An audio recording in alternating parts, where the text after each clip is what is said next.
শুরুটা আমার একটি পছন্দের লাইনের মাধ্যমে করতে চাই, যে সময়ের সাথে সাথে সমস্ত ভ্রান্ত ধারণাগুলো দূর হয়ে যাবে।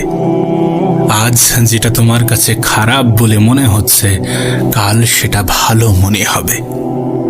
কারণ দিন শেষে আমাদের সাথে যেটা হয়, যতটুকু হয়, সেগুলো আমাদের ভালোর জন্যে হয়। জানি শুনতে কিছুটা অবাক লাগতে পারে, তোমার পরিস্থিতির সাপেক্ষে হয়তো বা এই লাইনটা যায় না, কিন্তু এটাই বাস্তব আর এটাই সত্য। আমাদের সাথে যেটা হয়, যতটুকু হয়, সেটা আমাদের ভালোর জন্যে হয়। আজ হয়তোবা সেটা বুঝতে পারবে না, আজ হয়তোবা তোমার কাছে এমনটা মনে হবে না, কিন্তু যত সময় অতিক্রম হবে, যত সময় পার হবে, যত সময় কাটতে শুরু করবে, যত জীবনে এগিয়ে যেতে শুরু করবে, তখন তোমার এটা মনে হবে, তোমার এটা অনুভব হবে, তুমি এটা রিয়েলাইজ করবে যে আমাদের সাথে যেটা হয়, যতটুকু হয়, সেটা আমাদের ভালোর জন্যে হয়।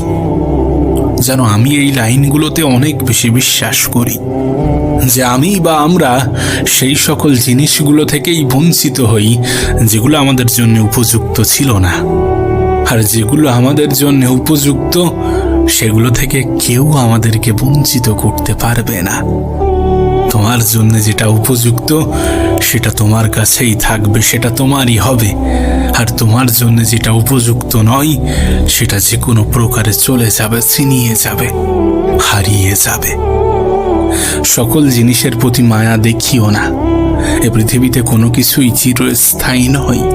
কিছু কিছু জিনিসের প্রতি অতিরিক্ত মায়া থাকা উচিত নয়। আমি জানি না তুমি বিশ্বাস করো কিনা, কিন্তু মায়া এটা অনেক জটিল একটা শব্দ। এটা কোনো জিনিস ছুটে যাওয়াই, আমাদের থেকে হারিয়ে যাওয়াই কষ্ট পেতে বাধ্য করে। কিন্তু মায়া ত্যাগ করার কিছু উপায়ও আছে, আর তার মধ্যে সব থেকে উত্তম উপায় হচ্ছে এটা অ্যাকসেপ্ট করা যে আমাদের সাথে যেটা হয়, যতটুকু হয়, সেটা আমাদের ভালোর জন্যে হয়, তোমার ভালোর জন্যে হয়, আমার ভালোর জন্যে হয়। যত সহজে এটা অ্যাকসেপ্ট করতে পারবে, ততই তোমার জন্য ভালো। আর এটা বাস্তব। হয়তোবা শুনতে একটু অদ্ভুত লাগে, কিন্তু এটাই বাস্তব। আজ তুমি যেটা বুঝতে পারছো না, আজ যেটা তোমার দৃষ্টিগোচর হচ্ছে না, কাল সেটা তোমার ঠিকই দৃষ্টিগোচর হবে। কাল ঠিকই তুমি তোমার বাস্তবতাটা বুঝতে পারবে। এটা অ্যাকসেপ্ট করো, যেটা হয় সেটা আমাদের ভালোর জন্যে হয়। এটা অ্যাকসেপ্ট করো যে যেটা হয়েছিল সেটা আমাদের ভালোর জন্য হয়েছিল, যেটা হচ্ছে সেটা আমাদের ভালোর জন্য হচ্ছে, আর যেটা হবে সেটাও আমাদের ভালোর জন্য হবে। যত সহজে এটা বুঝতে পারবে, যত সহজে এটা অ্যাকসেপ্ট করবে, ততই তোমার কষ্ট পাওয়ার সম্ভাবনা কমে যাবে, ততই কোনো জিনিস থেকে অতিরিক্ত মায়া ত্যাগ করতে পারবে। 2, নিজেকে ব্যস্ত রাখার চেষ্টা করো। নিজেকে ব্যস্ত রাখার চেষ্টা করো, নিজের জীবনে ব্যস্ত থাকার চেষ্টা করো। সেটা যা কিছু হতে পারে তোমার পছন্দের কোনো কাজ, বা হতে পারে তুমি যেটা করো, যেটা তোমার প্রফেশন, যেটা তোমার প্যাশন। সেই কাজের মধ্যে নিজেকে এতটা ব্যস্ত রাখো যেন তুমি সমস্ত কিছু ভুলে থাকতে পারো। মনে রেখো, ব্যস্ত মানুষের জীবনে ভাববার মতো সময় থাকে না। ব্যস্ত মানুষের জীবনে দুশ্চিন্তা করার মতো সময় থাকে না, দুঃখ প্রকাশ করার মতো সময় থাকে না। যতটা সম্ভব নিজেকে ব্যস্ত রাখার চেষ্টা করো। ব্যস্ত থাকলে শুধুমাত্র তোমার জীবন পরিবর্তন হবে না, তোমার জীবনটা সহজ হয়ে যাবে। আমি জানি না তুমি এটা বিশ্বাস করো কিনা, কিন্তু আমি এটা বিশ্বাস করি। আমি বিশ্বাস করি যে ব্যস্ততায় পৃথিবীর অনেক সমস্যার সমাধান, যেটা আমি আমার নিজের জীবনে অনুভব করেছি, উপভোগ করেছি এবং প্রয়োগ করেছি। তোমাকেও অনুরোধ করব, নিজের জীবনে প্রয়োগ করার চেষ্টা করো। ব্যস্ত হয়ে যাও, ব্যস্ততাকে নিজের জীবনের অংশ বানাও। নাম্বার 3, উপরওয়ালার উপরে ছেড়ে দাও। দেখো, যেখানে আমাদের সিদ্ধান্ত নেওয়াটা অনেক কঠিন হয়ে যায়, যেখানে মানুষ কনফিউশনে ভোগে, যেখানে মানুষের মনের মধ্যে দ্বিধাদ্বন্দ্ব তৈরি হয়, সেখানকার সমস্ত কিছু উপরওয়ালার উপরে ছেড়ে দেওয়া উচিত। উপরওয়ালার উপরে ছেড়ে দেওয়া উচিত, কারণ তিনি যেটা করবেন সেটা ভালোর জন্য করবেন, আর তিনি যেটা করেন সেটা ভালোর জন্যই করেন। যখন তুমি অনেক দ্বিধাদ্বন্দ্বের মধ্যে আছো, যখন জীবনে অনেক সমস্যার মধ্যে আছো, যখন জীবনে অনেক খারাপ সময় কাটাচ্ছ, যখন জীবনে অনেক কঠিন সময় কাটাচ্ছ, তখন উপরওয়ালাকে স্মরণ করো। স্মরণ করো তানাকে, জানার উপরে তুমি বিশ্বাস রাখো, জানার উপরে তোমার আস্থা আছে।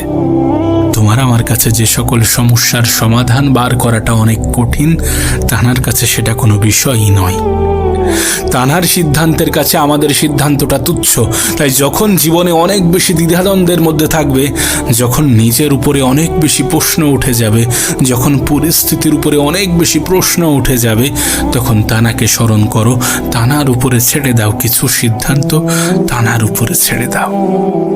আবারও বলছি, যেটা তোমার জন্য উপযুক্ত ছিল না, সেটা তুমি চাইলেও পাবে না, আর যেটা তোমার জন্য উপযুক্ত সেটা থেকে কেউ তোমাকে বঞ্চিত করতে পারবে না। আর এটা তুমি আমার থেকে অনেক ভালো জানো। সত্যি বলতে আফসোস খুব একটা ভালো জিনিস নয়, কারণ আফসোস সাধারণত সেই সকল জিনিসগুলোকে নিয়ে করা হয় যেগুলো আমাদের হাতে নেই, যেগুলো আমাদের নিয়ন্ত্রণে নেই, বা যেগুলো হারিয়ে গিয়েছে, যেগুলো হয়তো বা চাইলেও পাবো না। আমরা সাধারণত সেই সমস্ত জিনিস, সেই সকল জিনিসগুলোকে নিয়েই আফসোস করি। যেমন জন্ম, মৃত্যু, বিয়ে, এর বেশিরভাগটাই আমাদের নিয়ন্ত্রণে থাকে না। এর বেশিরভাগটাই আমাদের সিদ্ধান্ত অনুযায়ী, আমাদের চিন্তা ভাবনা অনুযায়ী নির্ভর করে না। তোমার জন্ম কোথায়, কবে, কিভাবে হবে, এটা তোমার সিদ্ধান্ত নয়। তোমার মৃত্যু কবে, কিভাবে, কোথায় হবে, এটা তোমার সিদ্ধান্ত নয়।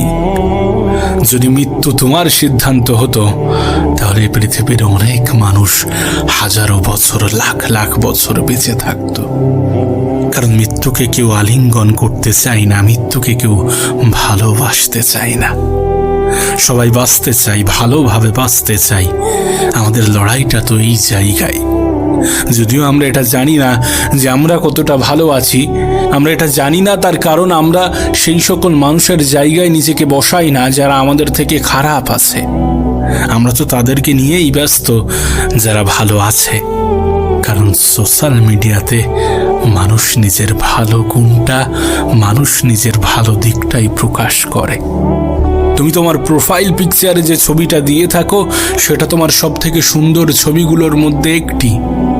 কখনো কোনো ব্যক্তি নিজেকে খারাপভাবে রিপ্রেজেন্ট করে না, তাই অন্যের সাথে নিজেকে গুলিয়ে ফেলো না।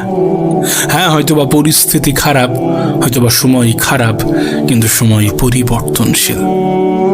নিজেকে পরিবর্তন করো।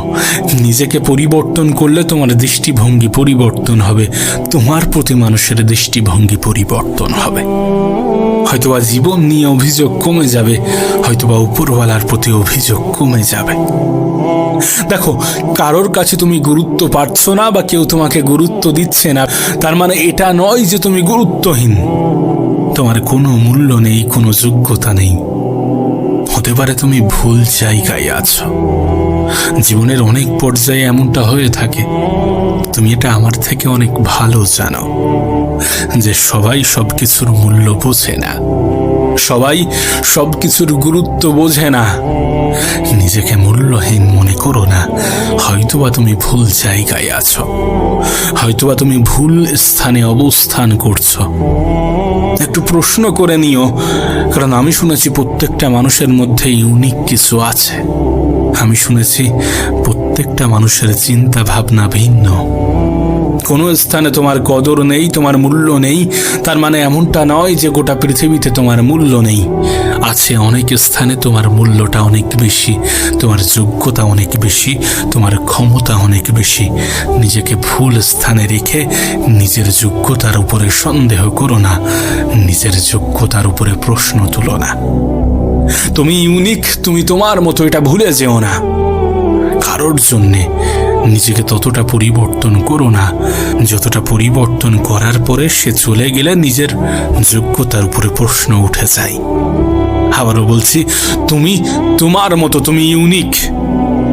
যদি কখনো মানুষ তোমার কদর না করে, যদি কখনো মানুষ তোমার মূল্য না বোঝে, নিজে অন্তত নিজেকে মূল্য দিতে শুরু করো। নিজের নেগেটিভ সিদ্ধান্তগুলোকে দূরে রেখে পজিটিভ ভাবতে শুরু করো। নিজের যাত্রাটা নতুন করে শুরু করার কথা ভাবো। অন্য কারোর জন্য নয়, নিজের জন্য নিজেকে পরিবর্তন করো। আর প্রতিবারের ন্যায় এবারও সেই কথাটা বলে যাব যে জীবন খারাপ নয়, সময়টা খারাপ।